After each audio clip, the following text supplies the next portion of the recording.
Okey, 1 minggu tu tak boleh tengok muka dia. Bercakap, dia cakap dengan saya kata, Pandang tak pandang. ya, okey, tak boleh pandang. Kau pandang aku cekau muka kau. Geram kan? Geram. Sakit hati. Tiap-tiap malam ketika sembahyang menangis, saya berdoa Allah kuatkan hati saya supaya saya buat benda ni cara yang betul.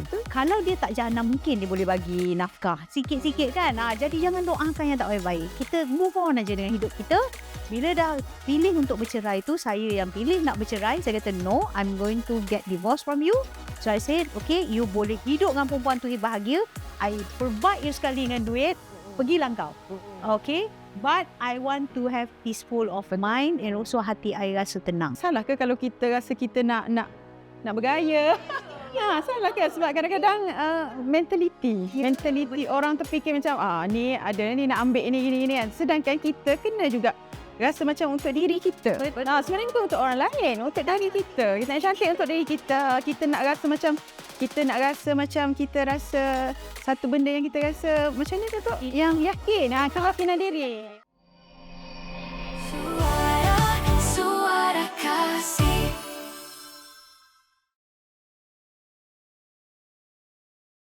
Hai semua, Assalamualaikum. Kembali bersama dengan kami dalam Suara Kasih Podcast. Pastinya anda dah pun menyaksikan kami dalam beberapa episod yang sebelum ini. Kita dah menangis, kita dah jatuh, kita bangun semula dengan pelbagai roller coaster bersama dengan kami dalam Suara Kasih. Kali ini anda bersama dengan saya, Anim Izzati, untuk kita menyelami bagaimana untuk kita bangkit semula. Jadi pada hari ini, kita ada dua ikon hebat kita yang akan bersama-sama menemani anda semua dalam Suara Kasih Podcast. Yang pastinya tidak asing lagi, tokoh NGO kita, tuan-tuan dan puan-puan. Ini dia wakil NGO kita, Datuk Nur Mazia ataupun Datuk Aziz. Assalamualaikum. Waalaikumsalam. Terima kasih. Alright. Terima kasih Datuk Aziz bersama dengan kami. Sihat ya? Sihat, alhamdulillah. Santiasa sihat.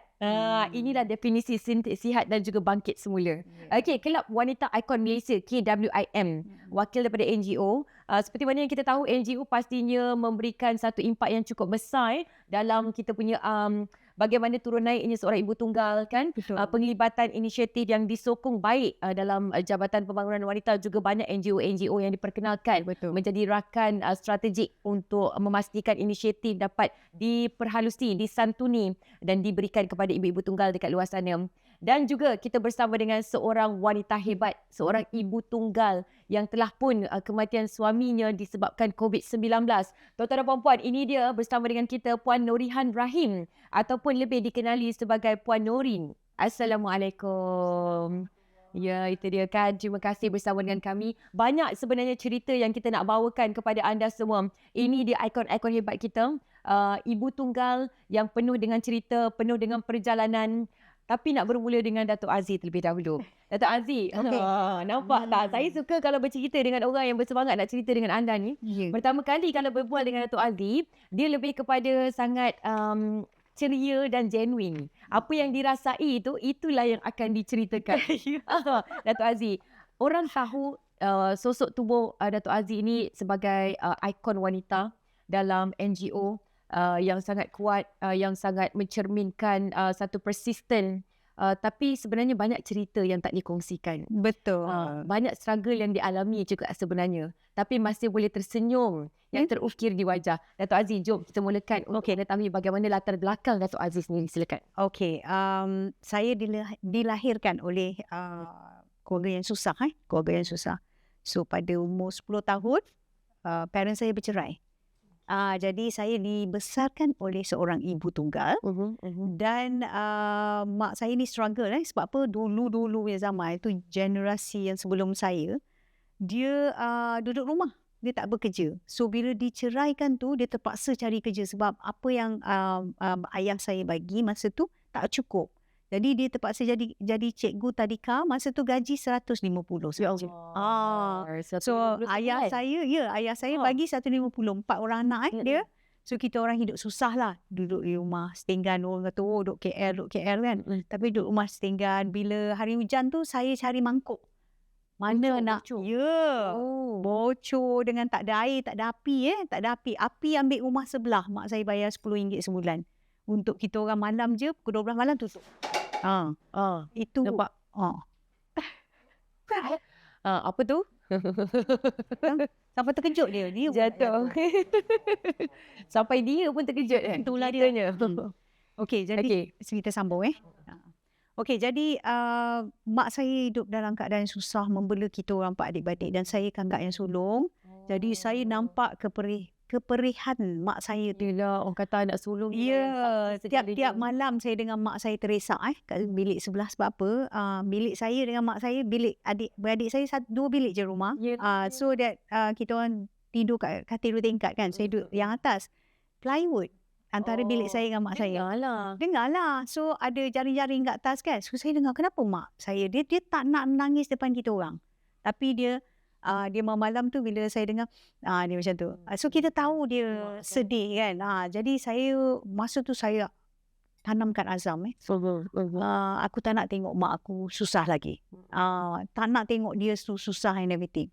Okay, nak jadikan cerita, pada umur saya 17 tahun, adalah seorang abang ni suka kat saya.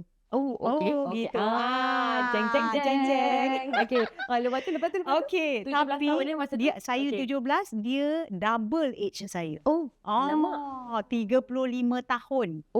Alamak. Tapi dia bujang lagi, dia tak kahwin. Umur 35 tahun tu umur dia. Saya umur 17 tahun masa tu form 5 masih belajar. Dia suka kat saya. Okey. Dan saya pun suka kat dia. Kenapa tahu saya suka kat dia masa tu? Sebab dia ada kereta. Yelah kan. Itu tarikan utama masa tu lah. Betul. Sebab mak saya susah. So saya tengok kan kita adik-beradik pergi naik bas, turun bas apa semua. Jadi konon-kononnya jadi hero. So saya kata saya nak kahwin dengan dia tu supaya adik-beradik saya dapat naik kereta, aircon, sedap, you know. Sebab masa tu umur kita 17, manalah kita. Impian kita lah kita nak bagi. Itu je yang kita tahu. Itu kan ingus meleleh lagi kata orang. Tak tahu nak fikir yang matang. Dan kita tak matang. Jadi kita ambil keputusan macam tu. Mak saya pensan-pensan saya nak kahwin. Tak setujulah. Tapi but saya nak juga. So dia kahwinkan juga tapi dengan syarat bekas suami saya masa tu. Bekas suami saya tu masa tu suami saya lah. Suruh habiskan saya punya SPM. Nak tahu? Saya ambil SPM. Habis ke tak? Habis. Habis. Second grade lah tapi okey lah. Habis lah. Kalau tak boleh first grade tu. Kalau tak bercinta tu kan. Ya. Tapi saya ambil SPM, saya mengandung 7 bulan. Macam-macam liku-liku hidup saya masa tu. So setiap cikgu kan kita tukar cikgu kan. Saya dah 4 bulan 5 bulan macam tu saya dah tak boleh pergi sekolah dah. Sebab apa nanti kan baju sekolah kita tak boleh kan. Jadi saya remote lah. Pergi sekolah, pergi masuk bilik guru. Cikgu ni ajar. Saya berterima kasih dengan semua cikgu lah siapa yang kenal saya kan. Yang memang passionate untuk ajar saya. Nampak saya semangat. Saya bersemangat. Sebab saya nak mak saya senang itu je. So saya habiskan sekolah tu. 18 tahun saya ada anak seorang. 18 tahun. Lepas tu barulah saya realise kata orang tak seindah rupa. Betul. Gitu. Tak seindah rupa. So sebenarnya dia tu ada masalah. Sebab dia tu yang dia tak kahwin sampai umur 35 tahun. Maknanya masa tu kita tak pernah terfikir. Tak pernah. Yang ada red flag ni. Kalau orang tak kahwin-kahwin. Kita pun tak tahu siapa nak bagi tahu kita. Kita nampak kereta je lah. Kita nampak kereta je. Betul lah kan. Kalau kereta pun bukan kereta baru. Kereta buruk pun. Janji kereta. Tapi janji kereta. Tapi anyhow. Umur lepas tu saya bergaduh sebab kita pun muda lagi tengah ada orang membuat-buat kan. So asyik nak bergaduh je. Jadi dah beberapa kali saya tinggalkan di balik rumah mak menangis-nangis. Mak kata dah kau yang nak kahwin. Mak saya kenalah. Lempang dengan dia bagi balik. Dia tak pukul ke apa semua. Tetapi dia cakap kau yang nak rasa kan mak. Kita nak tahu cerita. Panjang lagi ni perjalanan. Ini baru fasa pertama. Jadi puan-puan dan pendengar semua kena stay sekejap. Kita nak bercerita bersama dengan Puan Norin kita pula. Nak menyelami apakah yang dialami oleh seorang ibu tunggal sekarang ini. Berapa tahun dah Puan? Kalau boleh dikongsikan suami meninggal. Arwah suami meninggal pada 3 Ogos 2021. 3 Ogos 2021. Sekali 5 tahun lebih kurang 5 tahun lah. Tahun masih lagi menjadi ibu tunggal. Masih lagi menjadi ibu tunggal untuk membesarkan 3 orang anak lelaki. Okey, kalau anak okey lagi. 3 anak lelaki. Lelaki. Saya tarik nafas kejap. Okey, macam mana perjalanan itu? Apakah yang mungkin dilalui dan pastinya bukan mudah anak perempuan ke lelaki sekarang dua-dua Betul sama. tapi dikata kekuatan itu puan macam mana selepas sebelum ni bekerja masa kau Tak ada sebab saya memang OKU. Saya juga pemegang kad OKU, orang kelana upaya. bekerja dah Maksudnya saya tak dapat macam tak boleh berdiri lama. Saya tak boleh. Maksudnya jadi memang tanggungjawab mencari nafkah apa semua atas bahu suami lah, arwah suami. jadi 100% masa pendapatan sebuah pendapatan tak ada. Tak ada. Masa 2021. Masa tu pun saya anak ketiga baru berusia 8 bulan. Kira baru habis pantang lah. Baru habis pantang. jadi macam mana itu? Dan saya rasa macam anak-anak sebagai penguat lah. Maksudnya kita kata sebab setiap apa yang berlaku mesti ada aturan daripada Allah. Ada yang terbaik kan, ada hikmah sebalik apa yang berlaku. Sekarang saya kena kuat untuk anak-anak kan. Okey, saya rasa macam yelah pastinya ada di antara kita yang mengalami benda ni. Tapi cumanya saya nak tahu apa yang dia lakukan dan titik tolak untuk seseorang itu terus bangkit. Anak kecil kadang-kadang lepas beranak ni ada blues. Ada rasa macam semua benda tak kena. Kita yang nak jaga anak seorang ni memang tak boleh lah. Tapi you have no choice sebab kita bukan berpisah secara hidup kan. Berpisah meninggal. Meninggalkan hanyalah dengan anak-anak sahaja. Betul. Siapa yang menjadi penguat masa tu? Selain daripada anak-anak sendiri dah. Maksudnya kita macam orang sekeliling, maksudnya komuniti saya sendiri dengan rakan-rakan, keluarga kan, selalu support moral. Maksudnya saya rasa macam kita tak ada rasa sendiri. Maksudnya kita kena kuat demi untuk anak-anak. Macam tu yang saya bangkit. Maksudnya saya tak boleh. Kadang-kadang kita ada rasa tipu lah kalau tak ada rasa nak nangis kan, tipu. Tapi kita tak tunjuk depan anak-anak. Maksudnya kita tak adalah macam tunjuk sedih kita depan anak-anak. Maksudnya kita nak tengok bahawa dia tahu bahawa bahawa mak dia ni, mama dia seorang yang kuat. Macam tu. Saya faham kadang-kadang dalam kita nak kuat ni kita tergelincir sikit lah kan. Tak dapat nak tutup jugalah kan. Betul. Ada sikit-sikit nak elak-elak menangis depan anak pun kita tertunjuk juga susah dan berat. Betul. Tapi anak nak faham Alhamdulillah dia orang faham. Kalau dulu kan masa awal-awal saya macam kadang-kadang ternangis. Kita tak sengaja. Bukan kita rasa macam kita nak nangis depan anak-anak kita. Tapi secara tak sengaja kita macam ternangis. Jadi dia orang daripada situ dia orang faham. Maksudnya dulu dia orang tanya macam mama kenapa nangis kan macam ni. Jadi bila dia dah faham macam kita cakap lah sebenarnya mama sedih sebab arwah abah dah tak ada. Jadi kalau sebelum ni arwah yang uruskan Datuk. Arwah yang uruskan semua. Semua. Maksudnya daripada A sampai Z. Tak, maksudnya masa tu anak yang sulung baru berusia 4 tahun. 4, yang nombor 2 baru 3 tahun. Kewajikan anak. Maksudnya memang dia yang uruskan rumah. Arwah yang uruskan semua. Maksudnya bila dia tak ada saya rasa macam rasa macam macam mana aku nak start daripada mana ni. Macam tu. Saya nak mula daripada mana sebab kita tak biasa. Kita tak pernah buat benda yang dia selalu buat. Berapa lama awak ambil masa untuk down sampai tak bangkit semuanya tu? Tak adalah rasa ni. Cuma adalah hamba Allah kan. Ada area situ juga yang macam panggil macam secara online lah untuk saya berjumpa dengan secretary. Maksudnya macam tu. Untuk macam mungkin kita kena luah. Kita kena bagi tahu, kita kena ceritakan apa yang kita rasa. Jadi macam daripada situ bila kita dapat luah segala benda kan, kita rasa macam lega dan kita rasa macam kita kena bangkit demi anak-anak. Walaupun rasa sedih kan, tapi anak-anak pun dah biasa. Kadang-kadang kita manusia biasa, Datuk dengan Halim. Kita kadang-kadang keluar juga air mata kan, tapi anak-anak dah faham. Maksudnya okey, mungkin mama nak bertenang, maksudnya tak apa, bagi dia mama bertenang. Macam tu.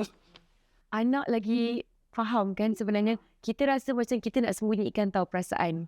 Tapi percayalah, anak-anak yang datangnya daripada keluarga yang nasib dia kurang baik, broken family, sebenarnya mereka lebih kuat. Betul. Berapa ramai hari ni yang berjaya datangnya daripada broken family. Betul. Saya rasa setuju tak?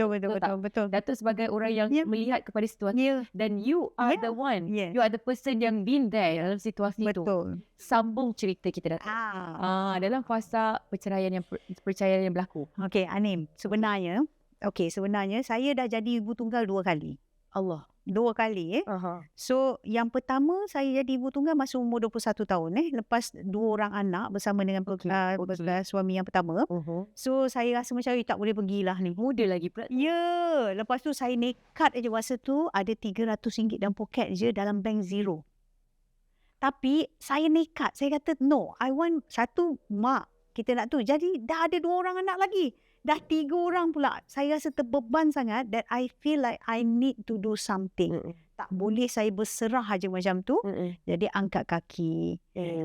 Jadi pengalaman saya ibu tunggal yang pertama tu saya tinggal 300, maknanya saya ibu tunggal miskin. Yelah. Dan nak ibu tunggal.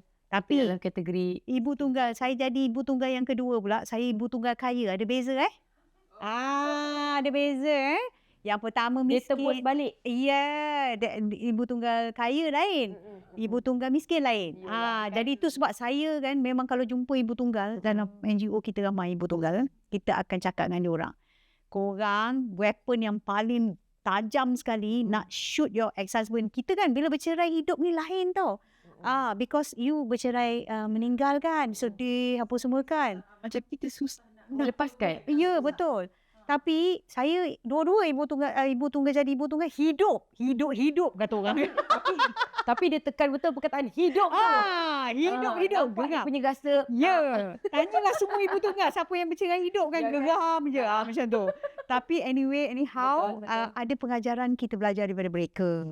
Kita tak perlu nak bermusuhan dengan mereka sangat. Kita ada anak dengan dia orang. Jadi saya bertemu balik selepas saya berkahwin yang kedua, bertemu balik dengan bekas suami saya yang pertama. First kali saya cakap dengan dia, terima kasih. Terima kasih. Saya cakap dengan dia. Dia macam terkejut lah. Aku dah debit kau masuk hospital pun, kau cakap terima kasih. Okay. Jadi saya cakap, why saya buat macam tu? Sebab apa? Bila dia tanya saya balik, kenapa? Dia cakap, waktu saya cakap lah dengan dia, because of you, I become successful today. Sebab apa yang dia buat, dia nyanya hidup saya. Kita ni ibu tunggal selalu teranyanya. So nyanya hidup saya, tekan saya sampai saya merayu, menyembah kaki dia minta duit untuk beli susu anak. Dia sepaknya saya pada muka kau, dia cakap. So then, benda tu saya genggam dan saya jadikan motivasi. Tak apa, kau tengok satu hari nanti aku jadi apa. Bila saya dah berjaya, bila saya jumpa dia balik, terima kasih lah bang. Tu. Sebab kalau tak buat macam ni, mungkin kita pun tak ada kekuatan. Tak ada. Itu sebabnya. Amanlah dunia kalau kita ramai yang ada X ni kan. Yes. Kita rasa pemikiran kita kena macam tu. Betul. Terima kasih banyak-banyak. Sebab kan awak lah saya berjaya hari ni. Dan bila you dah berjaya, itulah weapon yang paling tajam kat dia. Menangis dia. Janda aku kaya. Ruginya aku. Jangan buat macam tu. Kan? Jangan dengar ni mesti rasa macam memang saya kalau orang datang jumpa saya, ibu tunggal Datuk saya baru bercerai menangis-nangis kan, saya cakap apa tau, good, this is the time for you to fly high. You show him who you are, who you really are without him. Betul. Itulah yang patutnya kita ada sebagai seorang ibu tunggal. Saya tengokkan ramai ibu tunggal yang berjaya because of this. Betul. Saya setuju. Kan? Cuma jangan menyerah kepada apa yang kita takdir.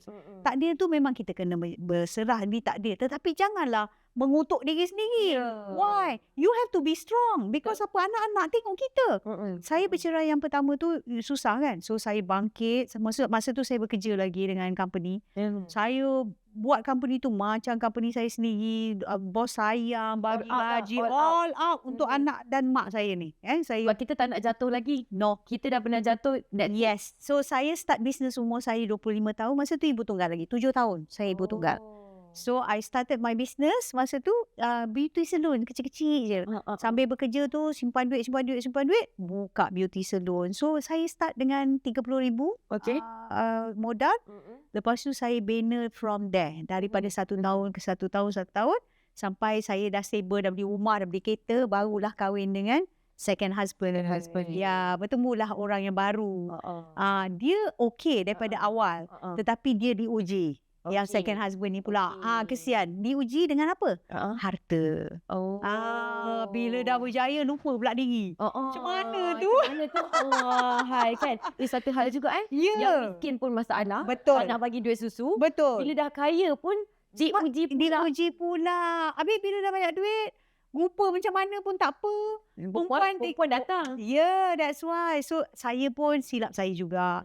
Yang pertama pun silap saya sebab saya masih muda nak kahwin. Jadi tak tahu tanggungjawab sebagai seorang isteri. Tak ni. Kita jangan tengok salah orang je. Betul. Kita Saya suka, kena Datuk. tengok salah kita juga. Ya. So saya tengok, oh yelah salah aku juga. Aku ni dalam muda. Muda kan suka macam nak wah-wah, nak memberontak kan. Itu memang saya punya perangai masa dulu lah. So asyik nak berontak aja apa semua sekali. Dia diam je. Dia diam lagi aku geram. Tapi yang second husband pula, okay saya terlalu busy dengan business lah. Because I build my empire kan masa tu. So all the way dia mula-mula kerja dengan dengan JLC. Lepas tu dia berhenti and helping me. Okay. Dia berhenti kerja and helping because company dah stable, dah besar. So then after that saya bondok sibuk sana, sibuk sini. Sibuk juga dia. Dia pun sibuk pula dengan perempuan lain. Sibuk jugalah. Ada yang lain. Tapi saya nak bagi pengajaran kepada ibu tunggal. Yang dicurangi. Macam mana? Yang dicurangi. Okay? Alright. Apa yang saya buat? Sebab apa? Bila saya fikirkan, masa tu saya tengah build Simplicity because I'm co-founder Simplicity kan. Jadi saya tengah build. Jadi masa tu memang saya kerap pergi ke Korea, pergi ke overseas lah. Ke Thailand ke apa semua, pergi sourcing produk and buat R&D dekat Korea. Yang kita punya manufacture pun kat Korea barang-barang produk Simplicity. Jadi selalu tinggalkan dia. Tinggal. Rupanya dia mencari yang kat luar. Jadi tapi yang apa ni dia, bila saya dapat tahu daripada kawan saya ni lawyer, my personal lawyer lah sebenarnya.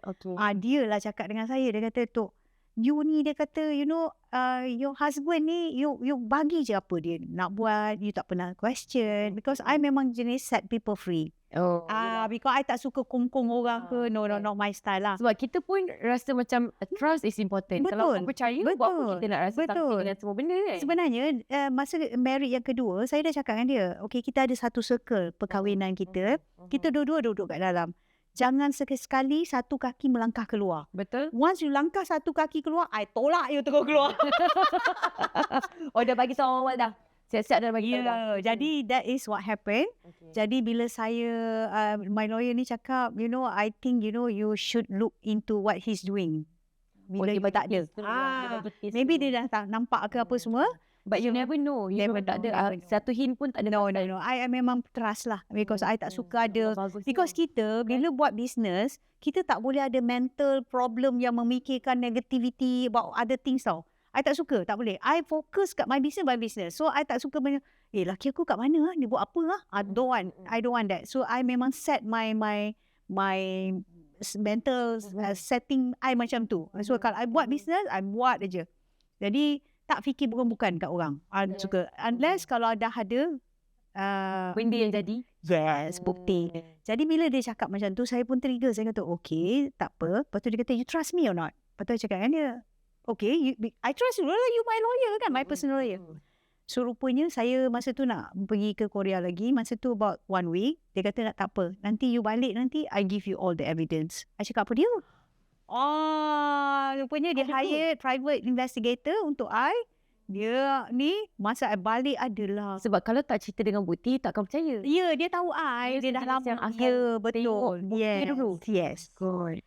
So, I balik tu, dia tunjuk kat I semua. Okay, that is not the best part. The best part is, I keep the secret for 4 months. Oh, you tak terus-terus mengamuk? Tak, itu yang I nak. Kita kan puan kan? Itu I nak cakap dengan all the wanita-wanita di sini. Kalau ada suami yang berlaku curang, jangan melompat dulu.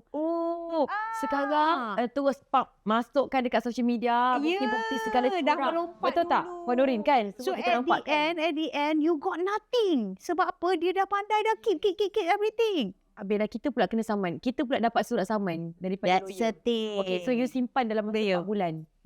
You tak ada bagi tahu apa-apa. You simpan dulu. Betul. Itu dia. You know apa I buat dekat 4 bulan tu? Lepas ni tahu.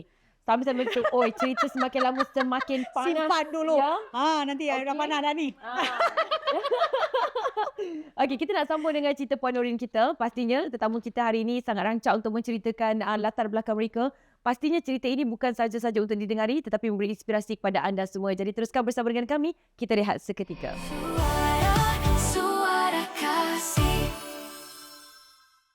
Kembali bersama dengan kami dalam Suara Kasih Podcast. Terima kasih kepada pendengar-pendengar yang sentiasa bersama dengan kami. Dan sekali lagi, kita bersama dengan Dato' Aziz dan juga Puan Norin, tetamu kita untuk episod kali ini, episod ke-6. Kalau kita dah banyak cerita kepada anda semua, kali ini kita nak cerita tentang bagaimana sebenarnya untuk bangkit semula. Kadang-kadang kita dengar cerita kita dengar cerita sedih, tapi tak dengar cerita bagaimana mereka bangkit. Kita ada dua individu, ikon kita, untuk menceritakan bagaimana mereka bangkit semula dalam kesusahan, dalam kepayahan. Kita bersama dengan Puan Norin terlebih dahulu. Puan Norin, kalau nak ceritakan semula, mereka adalah antara yang menjadi penguat lah, anak-anak nombor satu, orang-orang sekeliling. Pernah sampai kena pergi jumpa psikologi supaya psikiatris dapat bantu apa yang diperlukan. Ialah sebagai seorang yang mempunyai kelainan upaya, terbatas sedikit yang kita boleh lakukan. Tak semua benda yang kita boleh buat, kan? Orang lain mungkin dia boleh bangkit dengan cepat. Peluang-peluang yang ada datang depan mata dia boleh grab terus. Tapi kalau Puan Norin, cerita dia berbeza. Jadi apa yang langkah pertama yang Puan Norin lakukan? Nak bekerja bersama dengan syarikat pun tak boleh. Tak mampu. Jadi pada ketika itu, apa langkah pertama yang dilakukan? Langkah pertama yang saya buat waktu tu, maksudnya saya meniaga secara kecil-kecilan. Maksudnya saya meniaga frozen, apa-apa saja. Kadang-kadang ada kawan cakap, okey, nak tak buat macam ni kan? Gini-gini kita buat. Tapi yang tak menggunakan sangatlah kaki saya, tak membebankan sangat kaki saya. Maksudnya kita berusaha untuk keluar sebab kita tahu, sebab kita tak ada dah. Maksudnya tak ada penguat, tak ada yang orang yang boleh nafkahi kita lagi waktu tu. Maksudnya kita memang kena fahamkan anak lah. Maksudnya saya sendiri kan, mencabaran saya sendiri, macam saya, macam anak saya kan, dia pernah bagi tahu, Datuk, dia cakap apa? Dia cakap, Mama, dah lama dah kita tak beli Kinder Joy kan, kan, sebab biasa arwah selalu setiap hari dibelikan untuk anak dia kan. Lepas tu cakap, saya fahamkan dia lah, kita tak sama macam dulu arwah abah ada, tak apa, tapi sekarang kita dah berbeza. Maksudnya kita tak sama lah. Maksudnya benda yang kita boleh fahamkan anak kita cakap benda yang macam benda keperluan, okey, kita boleh beli. Tapi yang mana-mana yang rasa macam tak berapa penting, kita abaikan. Maksudnya dia faham. Dan Alhamdulillah anak-anak faham.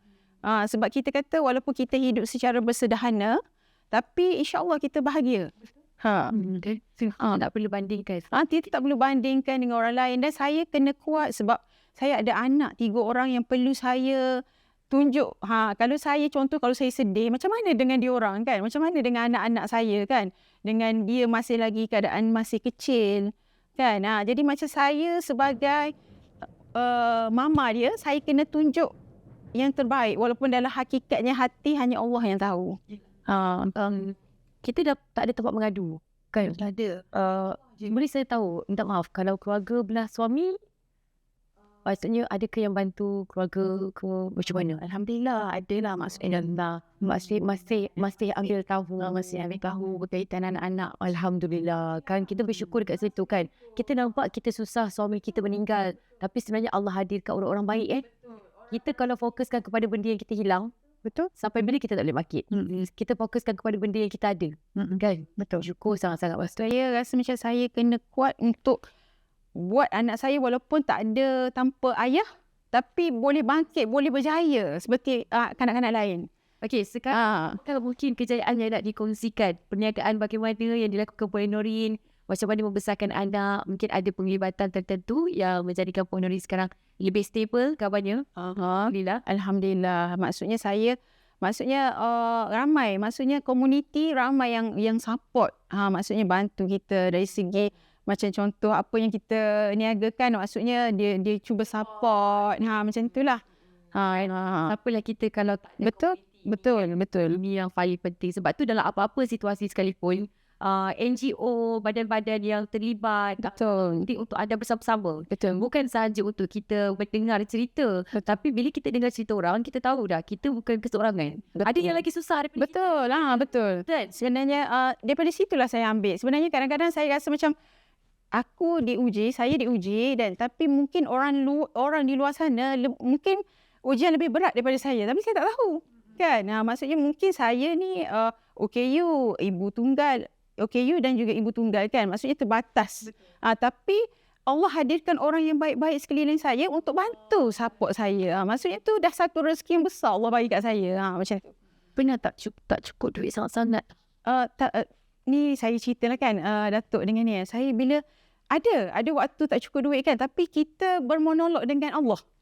Macam kita bermonolog, kita cakap macam, ya Allah, sebab saya yakin. Bila saya yakin, saya doa, saya yakin Allah akan bantu saya, Allah akan tunjukkan jalan-jalan keluar kan. Jadi macam saya cakap, ya Allah, tolong susun hidup saya. Maksudnya tolong susun, maksudnya kadang-kadang saya bimbang, takut saya susun sendiri, saya takut nanti lari kan. Jadi tolong bantu saya, tunjukkan jalan sebab saya takut saya tersasar. Dan bila kita cakap, ya Allah, dah tak ada duit ni. Kita cakap kan, ya Allah tak ada duit. Tapi tiba-tiba ada hamba Allah masukkan duit dalam bank. Betul. Serius. Sebab bila kita yakin dengan apa yang Allah takdirkan untuk kita, kita rasa macam, walaupun kita tak nampak kan. Kita tak nampak, tapi kita tahu Allah tu ada. Dan sentiasa hantarkan orang yang baik-baik sekeliling kita. Kita jadi macam, bila tak ada duit, minta. Ya Allah, tak ada duit lah. Kan macam mana tiba-tiba ada hamba Allah masuk duit kan. Memang Kebergantungan kebergantungan kita sepenuhnya kepada Allah. Tu yang utama. Wahai ni kita kena ada satu benda yang kita letakkan kebergantungan. Betul. Betul. Sebab Allah tak akan uji kita. Allah tak akan uji melainkan orang tu mampu. Tu je. Maksudnya saya pegang prinsip tu sebab saya yakin dan sekarang saya alami. Bila saya ada masalah, saya bercerita dengan Allah, Allah bantu. Serius. Allah bantu. Kadang-kadang saya bukan nak nangis sebab kehilangan Datuk. Tapi saya rasa macam sedih sebab nikmat Allah bagi kat saya tu. Maksudnya banyak sangat nikmat yang sampai saya rasa macam ni. Allah ambil suami saya, tapi Allah hadirkan banyak sangat rezeki nikmat-nikmat yang sampai rasa macam kan. Maksudnya rasa macam tak terjangka di akal. Macam tu. Rezeki anak ni ada. Kita menumpang rezeki anak. Betul. Ikhlas jaga anak ni. Betul. Jadi ibu tunggal macam Ya. ada pun lah semua pendapatan. Sebab Hanin prioriti Datuk kan. Prioriti saya sekarang adalah anak-anak. Maksudnya tak ada. Saya fikir untuk saya tak ada. Maksudnya saya fikir saya dapat besarkan anak-anak, anak dapat sama seperti orang lain dapat, cukup. Tu je. Tu yang bila saya cerita pasal Allah kan, saya rasa macam tak boleh. Rasa sedih sebab Allah tu bantu. Bukan kata sebab kita kehilangan. Tapi sebab Allah tu bantu kita. Bila kita bergantung kan, dia tunjuk satu-satu jalan keluar. Pernah tak terfikir macam, I feel nak aku buat sampai Allah bantu aku macam ni? Kadang-kadang saya ada terdetik juga. Saya kata, kadang-kadang saya rasa macam ni. Saya rasa, ya Allah, mungkin asbab kebaikan suami aku. Datang rasa macam tu. Mungkin asbab kebaikan arwah suami saya yang Allah hadirkan. Maksudnya sebab sebelum arwah suami saya meninggal kan, ada nurse ada cerita kan. Dia cakap, akak, suami akak ada bercerita dekat saya. Dia cakap, dia kena kuat, nurse. Mungkin dia tak nak tunjuk depan saya. Dia tak nak macam video call tu tunjuk dia lemah. Jadi dia terpaksa mungkin cari seseorang yang untuk dia luah rasa tu kan. Dia panggil nurse tu kan yang sama yang jaga buat COVID. Dia cakap, nurse, saya kena kuat sebab saya ada isteri yang OKU. Dan saya kena ada anak kecil-kecil dan saya yang menanggung nafkah mereka. Dia cakap gitu, saya kena kuat. Jadi nurse tu tak mampu kan, macam sedih kan. Jadi macam dia terus pergi dan dia cakap dia akan tolong. Maksudnya sampai arwah sembuh. Maksudnya mungkin asbab daripada kebaikan arwah dan mungkin dibimbang akan kami sebab dia tahu isteri tak boleh bekerja, Datuk. Dia tahu Hani tak boleh bekerja, jadi terbatas. Jadi dia mungkin asbab daripada doa-doa dia. Saya rasa lah. Sebab saya rasa macam saya tak adalah sempurna mana kan. Maksudnya masa saya jadi isteri tu, saya rasa macam banyak sangat dosa-dosa saya dengan arwah kan. Banyak sangat yang macam saya, sebab dia banyak bersabar lah dengan saya. Macam tu. Tu Puan Nori dapat suami macam tu Itulah, kita ni bermacam-macam diuji. Kadang-kadang bila kita rasa suami tu dah Allah hadirkan orang baik sangat-sangat. Tapi tak panjang hidup dia di dunia ni kan. Allah lagi sayang dia. Doa yang kita boleh titipkan sajalah kan, begitu juga.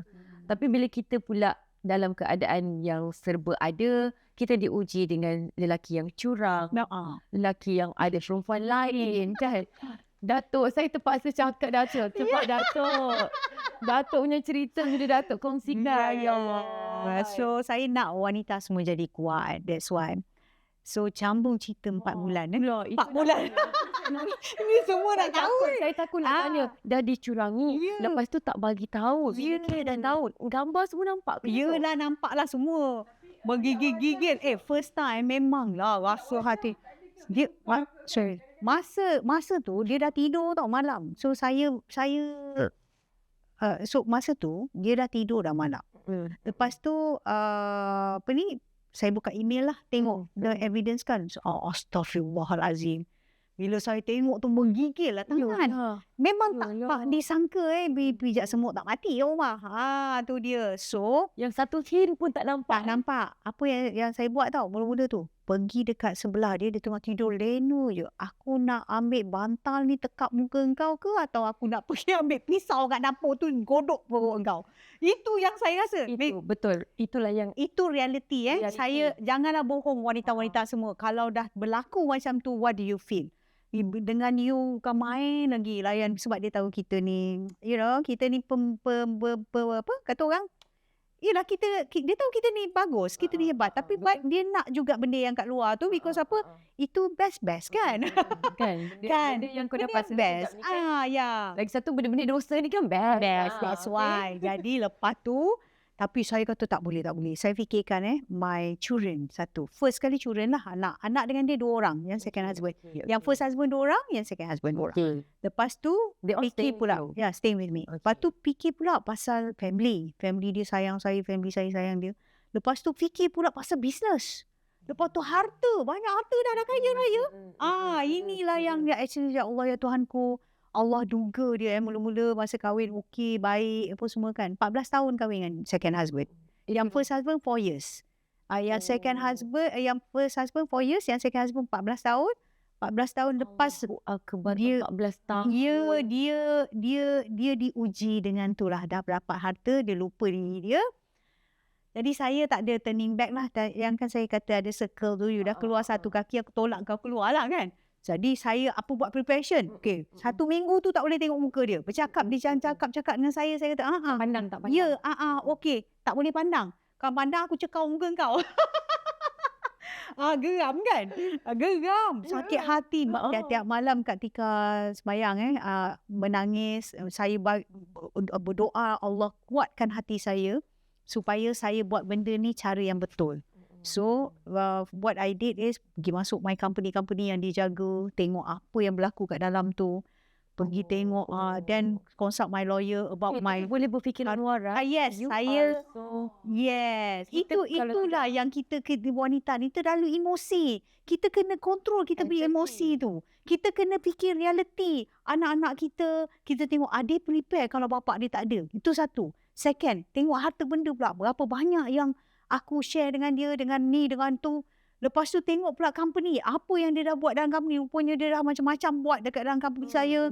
Lepas tu, that's why there's a lot of things. Dengan parents pula. Dengan parents tengok macam mana mak dia boleh menerima tak. My mother boleh terima tak. Tapi I tak cakap dengan diorang. Nobody knows. I keep it to myself. Tapi I susun dulu. Susun A, B, C. Yes. Habis 4 bulan. Itulah kebijakan semua dah ada complete. Civil dah ada. Syariah punya dah ada. It's time. 2 lawyer, civil and syariah. So which one to attack first? Dan masa yang paling sebenarnya yang bagusnya kalau berbuat begitu, kita ni minta kepada Allah tu suruh kita kuat. Kita boleh ada masa untuk membenci dia. Setiap kali dia buat membohongi kita geram kan. Bodoh, aku tahulah kau pergi mana. Bila tanya dia kan, you pergi mana? Oh, I pergi gym. Oh, gym. Kau teringat aku tak tahu kau pergi mana. Sebab sebelum ni semuanya dapat dilindungi. Betul. Kan? Semua kita tak tahu lagi. Ni dah tahu. I kumpul semua evidence. Kalau saya rasa macam nak ganyang di muka. Saya pernah jadi wanita ibu tunggal yang pertama kan. Rasanya itulah yang membuatkan saya kuat kot. Tapi saya dah always prepare. Masa kahwin yang kedua tu saya fikir macam mana tau. Okey, perkahwinan ni adalah satu gamble. Satu perjudian. We never know. We never know. Okey, baik macam mana pun suami kita tu, kita tak nak lah. semut tak mati. Bukan saya cakap ni dengan korang semua yang ada dekat dalam podcast ni, bukan yang kata dengar ni. lelaki korang tak bagus. Bukan kata nak asyik nak berwasyak wasangka dengan suami, jangan. Tetapi berhati-hati. Okey, berhati-hati tu bukan berhati-hati asyik duk tengok apa dia buat, investigate semua, janganlah pula macam tu pula. Berhati-hati kepada diri kita sendiri. Make sure saving kita cukup. Make sure apa benda harta atas nama kita. Make sure everything is kita dah ada. Baru kita rasa kuat. Kalau apa-apa jadi pun, it's okay. Betul. Second divorce, saya bayar dia 4 juta. Get lost, saya cakap. Okay. Bayar lagi. Bayar. Get lost. Get out from my house, get out from my life, get out from my company. Habis. Sebab kita Tapi pun dah tak sebab apa? Kaya. Kalau miskin, jadilah macam dulu. Sembah kaki dia beli susu. Betul. Nampak tak? Betul. Jadi Itu wanita beza, di luar cerai kaya, sana cerai semua, miskin. tolonglah ada duit sini. So you tak ada mengemis. Jangan jadi pengemis. Sebagai seorang ibu tunggal, please do not mengemis. Nafkah, kita nak cerita pasal nafkah. You ingat yang orang kaya-kaya ni bayar nafkah? Tak. Dia kalau boleh, dia nak hentam sampai kita mampus. Itu dia. Kalau bercerai hidup ni, lain tau. Ya. Kak Nuri. You bercerai meninggal kan, dia macam sedih. Apa semua. Ini bercerai hidup, memang yang perempuan pun nak suruh lelaki tu pergi jahanam. Ya. Yang lelaki pun nak suruh perempuan tu pergi jahanam juga. Sama je. Ya. Ya, Sebenarnya. Betul. sama je. Jadi, kita jangan ada perasaan macam tu. Kalau dia pergi jahanam, dia bapa kepada anak kita pun.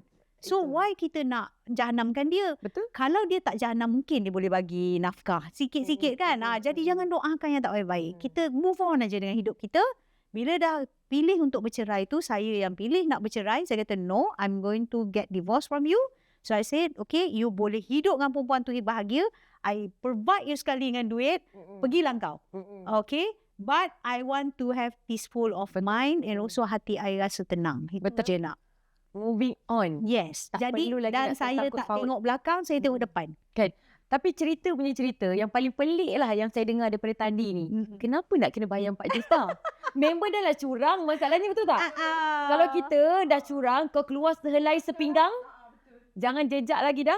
Kenapa bayar 4 juta? Itulah sebabnya Anim. Okey. 4 bulan tu saya buat analisis segala-galanya. Okey.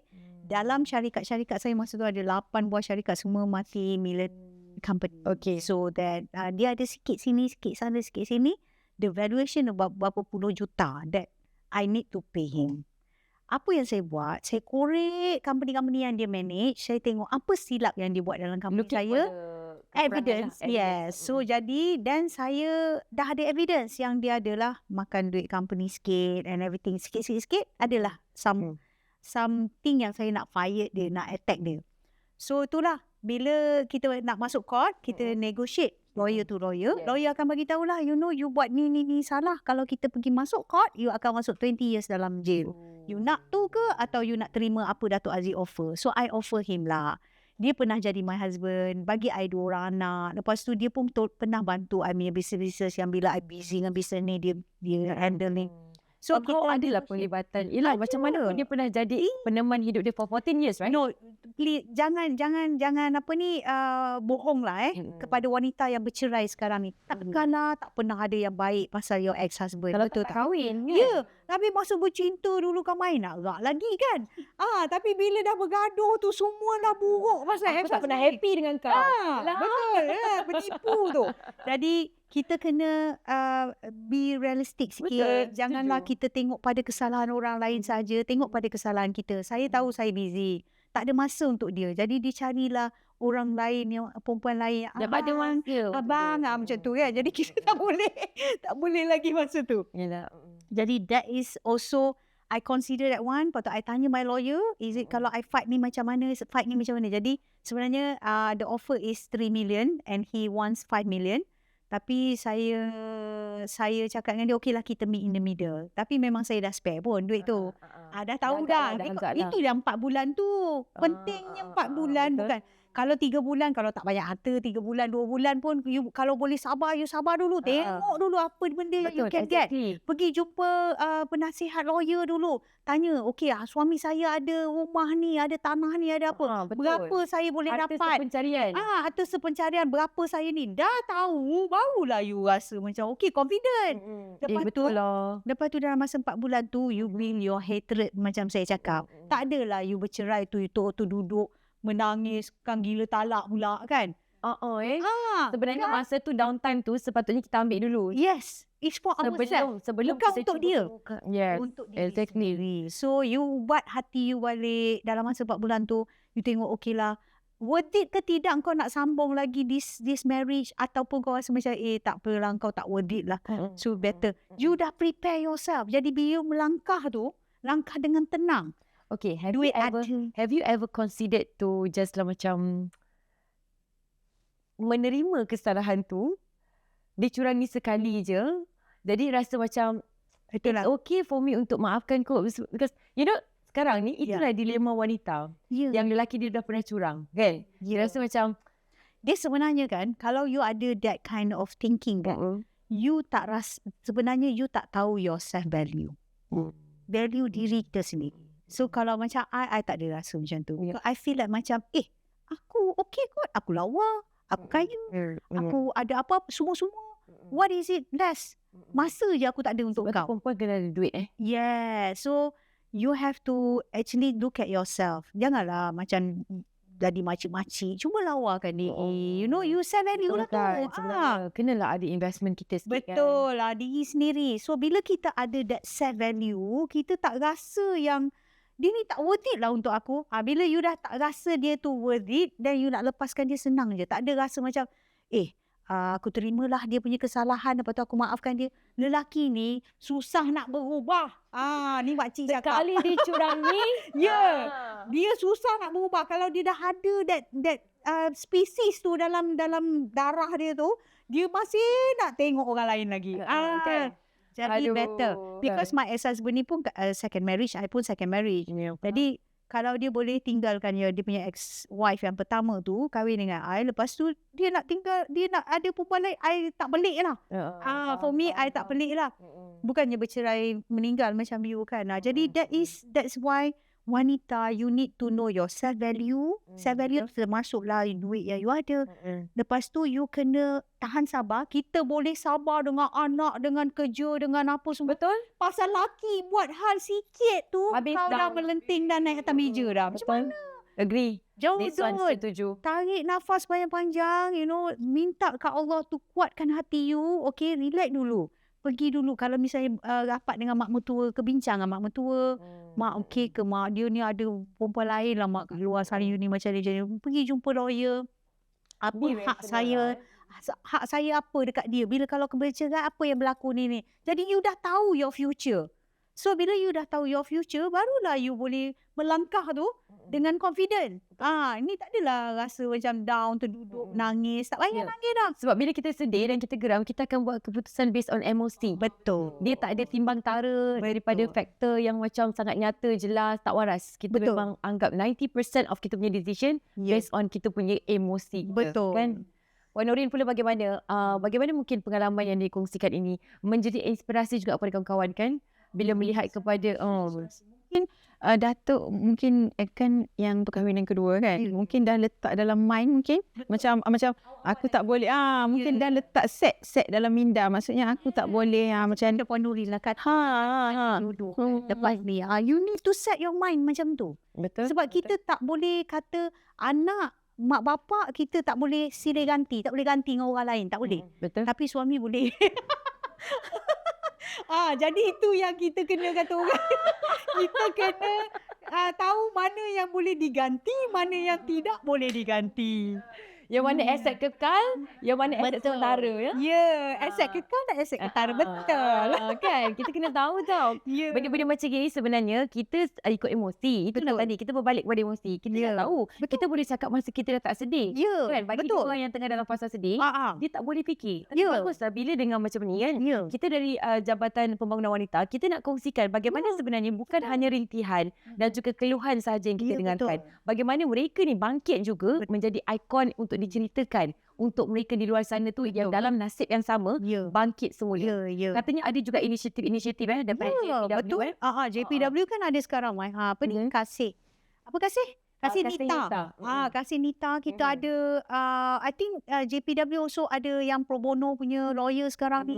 So you all kalau takut yang kat wanita-wanita seluruh sana tu, siapa yang takut, siapa yang tak tahu apa nak buat, Yes. you know pergi, you call aje lah Kasih Nita tu atau pergi ke pejabat JPW negeri. Betul? You pergilah meluahkan apa yang you ketakutan, you takut, you kena pukul ke kena apa ke, you know, this is the place where Jabatan Pembangunan Wanita sangat proaktif sekarang ni. So memang dah itulah tempatnya. Betul. Kita akan dia akan matchkan katanya. Ya, betul. Untuk apa yang mungkin diperlukan oleh Betul, setiap betul. daripada ibu tunggal sebab struggle yang lain. Any skeptical sebab Yes. saya pernah jumpa wanita dah kena debit 10 kali dah pecah sini, kena streka apa semua, duduk lagi kat situ. Fighting toxic kan. Itulah, dia tak tahu. Dia tak tahu saya nak pergi ke mana. Itu satu lagi dia tak ada duit. Dia tak tahu apa nak buat. Aku nak pergi mana? Bila tanya dia, kenapa kau duduk macam ni juga? Saya nak geram tanggung? lah. Siapa nak tanggung? Siapa nak tanggung tak ada saya, rumah. Datuk? Siapa nak ni? Saya keluarga Suami dia semua. yang kerja. Keluarga dah buang.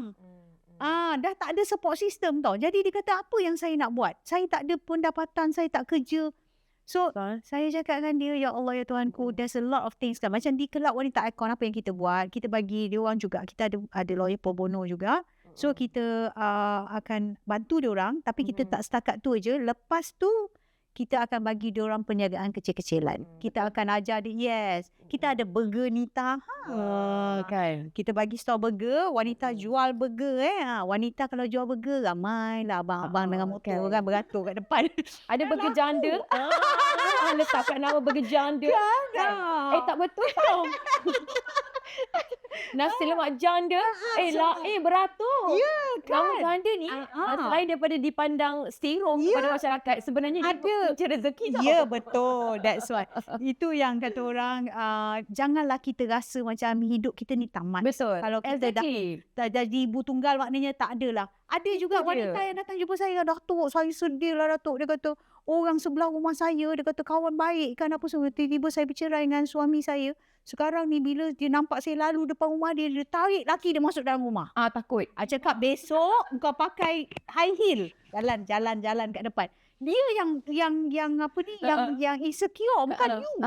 You janganlah jadi insecure pula. Betul. You jadi, kau nak ke laki dia? Tak nak lah Datuk. Dia kata, laki dia cancel. Dan kenapa yang you nak risau? Itu bila Datuk cakap macam ni, sebenarnya kita merasakan orang kata kita ni ada pandangan serong terhadap janda. Ya. Tapi sebenarnya kita yang ada mind tu dekat dalam kepala kita. Betul. Kita jangan fikir benda tu. Bila Betul. kita fikir benda tu, kenapa dia tak ada efek kan kita? Tak ada. Kalau rasa macam awak insecure, itu punya pasal. Pasal lah. Nak buat macam mana? Itulah kita. You cannot control. Nak buat macam mana dia memang janda. Kan? Nak tak nak kita kena enjoy. Betul. benda tu, keadaan. Kita terima. Ibu tunggal yang kematian suami kan. Kadang-kadang salah ke kalau kita rasa kita nak bergaya? Salah kan sebab kadang-kadang mentaliti orang terfikir macam ni ada ni nak ambil ni gini kan. Sedangkan kita kena juga rasa macam untuk diri kita. Sebenarnya itu untuk orang lain, untuk diri kita. Kita nak cantik untuk diri kita. Kita nak rasa macam kita rasa satu benda yang kita rasa macam ni Datuk, yang yakin, keyakinan diri. Betul. Diri kita. Sebab kadang-kadang orang fikir macam janda tak bolehlah pakai macam ni kan. Sedangkan kita memang kita macam tu sebenarnya. That's right. Saya setuju sangat. Itu orang pandangan orang netizen Kawan. Kawan pandangan netizen. Jadi nasihat saya kepada ibu tunggal, pekakkan telinga, okey. Jalan kat depan. Tengok depan je. Satu arah, satu tujuan. Kita nak make sure anak-anak kita semua berjaya. Betul. I boleh hantar anak saya semua pergi overseas belajar. Anak saya semua kerja bagus-bagus sekarang, semua independent, you know. So cucu saya dah 5 orang. So I'm very happy daripada broken family, daripada saya kecil broken family. Lepas tu saya kahwin pun broken family lagi. Kata orang broken family Bella, you know, tak ada masa depan. No, it's wrong. Anak daripada broken family they so well. Daripada belajar diorang cara hidup, cara diorang survive. They are very strong. Yes, betul. Itulah. So kita ni wanita kuat sebenarnya. Cuma kadang-kadang tu kita terlalu mengikut perasaan kita. Betul. Kadang-kadang kebergantungan kita sebab orang yang bagi kita untuk bergantung. Macam itulah. Macam itu yang jadi kita rasa macam tak reti. Semua benda kita rasa macam mana nak buat ni kan. Sedangkan bila tak ada sebenarnya kita boleh buat. Yes. So tak ada benda. Kita boleh buat. Rupanya sebelum ni kita fikir macam rupanya saya boleh buat rupanya kan. Macam tu. And now I'm in my 3rd marriage. And the beauty Warid, bila you dah kaya, you boleh pilih suami apa you nak. Handsome ke, tak handsome ke, semua boleh you. Nak yang muda ke? You nak yang faster ke? My husband sekarang artis. Siapa? Dah bukan. You stalking me. Bila Datuk? Dah berapa tahun Datuk? 10 tahun dah. Masya Allah. Ya, syukur Alhamdulillah. Finally, I get the person that I want. Betul kan? Kita kata sayang tak dia. Betul. Kan? Kadang-kadang Jangan putus asa nak kahwin. Nampak tak? We never know bila kita jumpa bahagia kita. Betul. 3 kali kahwin, 3 kali mengalami fasa yang berbeza. Yeah. And now, Yes. you're happy with I am so happy. Yes. Anak-anak semua dah settle. Yes. Now you're enjoying your And life. my husband who love me so much. Masya Allah. Ya, Betul tak orang kata kan? Alhamdulillah. Biarlah cari orang yang betul-betul sayangkan kita. Daripada kita yang Betul. sayangkan dia kan? Duit banyak macam mana pun, lepas tu fikir duit banyak macam mana pun, tak ada jual kebahagiaan dekat 7-Eleven. Jadi yang ada, apa yang kita boleh buat, kita bersedekah. Sambil sedekah tu, ya Allah Tuhanku, bagilah aku jodoh yang baik. Bagilah jodoh aku yang baik. You know? Sebab kita ada duit. Yes. Tapi Allah tu tunaikan apa yang kita nak. That's the way. Apa rahsia? Last. Apa rahsia tak pernah bencikan lelaki? Apa You know so many things that happen in your life, but you never say macam, tak nak lah. Tak nak lah lagi. Apa dia? Actually kan kita need man in our life. Janganlah cakap bohong. Kita need man in our life. Oh my Kadang-kadang God. kita nak tukar Don't be mentor desire. pun nak suruhlah dia yang tukar mentor. Takkan kita pergi panjat tukar mentor. Rasa sendu betul hidup kalau tukar mentor sendiri. Ya kan. Teruk Boleh buat. Tapi sendunya hidup kita. Kan. Jadi Itulah. itulah dia. Jadi kita perlukan man in our life. Just that man yang macam mana yang kita perlukan. So Allah tu yang akan aturkan siapa dia hantar kat kita. So berserah, tu kata orang berserahlah pada Allah. Tapi berserah tanpa usaha tak boleh juga. Jadi kita berserah macam you lah. You berserah kepada Allah Ta'ala. Ya Allah, aku tak ada duit, aku nak hidup macam mana ni apa semua kan. Tapi you still usaha. Then Allah hantar you bantuan-bantuan lain. Macam tu. Itu dia. Betul. Jangan ini ada orang salah sangka dengan berserah pada Allah tu. Berserahlah, aku duduk je lah tunggu mana dah Allah nak hantar aku apa-apa. Tak ada dia hantarnya. Tapi bila dia tengok kita berusaha sedaya yang mungkin macam I struggle. Macam Datuk kan, Datuk dah tiga kali kan. Maksudnya mungkin Datuk kata mungkin yang last tu akan dapat yang Allah akan bagi yang terbaik kan. Macam saya dah dapat yang terbaik, saya jadi macam rasa macam takut sikit sebab kita dah dapat yang terbaik. Sebab kita dah dapat, Allah dah bagi rasa, Allah dah bagi kita merasa. Betul. Merasa seorang yang cukup sempurna bagi saya lah. Betul. Macam tu. Jadi sebab tu Datuk mungkin try error. Bila bercerai hidup ni, dia adventure. Lain. Ya. Lah beza kan. Kan di sini Allah bagi satu pembantu. Ya, betul. Alhamdulillah. Itu dia. Saya rasa kita perlu episod yang seterusnya. Itulah dia cerita kita semua, pastinya ada setiap daripada kita mempunyai cerita yang berbeza. Kan seronok dapat bersama dengan mereka, Datuk Aziz dan juga bersama dengan Puan Norin. Mungkin last word, apa yang mungkin nak disampaikan, kata-kata manis kita, silakan. Kalau ada penonton-penonton, pendengar-pendengar kita kat luar sana. Okey, kepada wanita-wanita di luar sana, jadilah seorang yang kuat, yang sangat kuat. satu kuat dengan kosong je tak guna juga. Tunjuk je macam kuat nak bertumbuk apa semua kan. Tetapi dengan apa-apa yang you ada. Kalau suami tu tak mampu, is okay, tak apa. Tetapi dia bagi duit 100 untuk belanja dapur tu, RM10 tu masuklah bawah bantal, simpan. Kot besok dia susah pun kita boleh bantu, you know. So jadi cerdik sikit. Jadi cerdik sikit. Kalau duduk kat rumah tak ada buat apa-apa, goyang kaki tu, maybe bolehlah buat kuih-kuih ke untuk berjual. Bantulah. Itu. Yang ibu tunggal pula, okay, take your story, you punya apa yang terjadi dalam hidup you tu sebagai satu motivasi untuk you melangkah dan maju ke depan. Jangan tengok belakang lagi dah. Tengok ke depan, insya-Allah Allah akan bagi laluan yang sangat baik untuk you. Because ini adalah ketentuan Allah. Jangan rasa menjadi ibu tunggal tu sesuatu yang menjatuhkan you ataupun yang tak bagus untuk you. Sebenarnya ada benda yang lebih bagus yang Allah nak bagi kita. Betul. Itu dia. Daripada Puan Norin, silakan. Okey, pesanan untuk ibu tunggal di luar sana dan juga diri saya sendirilah. Maksudnya awak tidak kesorangan. Maksudnya saya nak bagi tahu bahawa awak tidak kesorangan dan saya juga pernah rasa apa yang awak rasa. Maksudnya kita kena melangkah.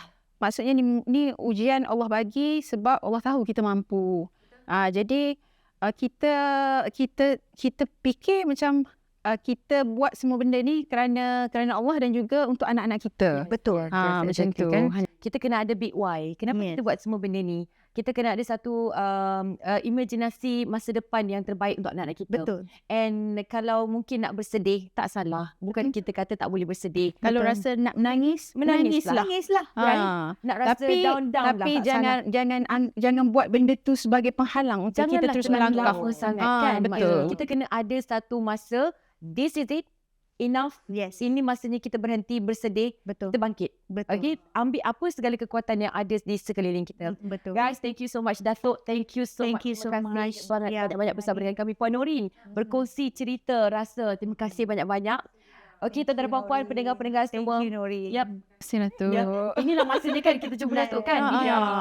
Dah ambil aura. Yes. Ikon wanita kita, antara tokoh NGO yang sangat dipandang tinggi kerana pribadi beliau dan pastinya pengaruh beliau untuk memastikan anda semua terisi jiwanya. Yes. Jadi kepada anda semua, thank you so much sebab menyaksikan kami di podcast Suara Kasih. Sehingga kita bertemu lagi dan thank you so much kerana support kita di Jabatan Pembangunan Wanita untuk Suara Kasih Podcast. Sehingga kita bertemu lagi. Assalamualaikum.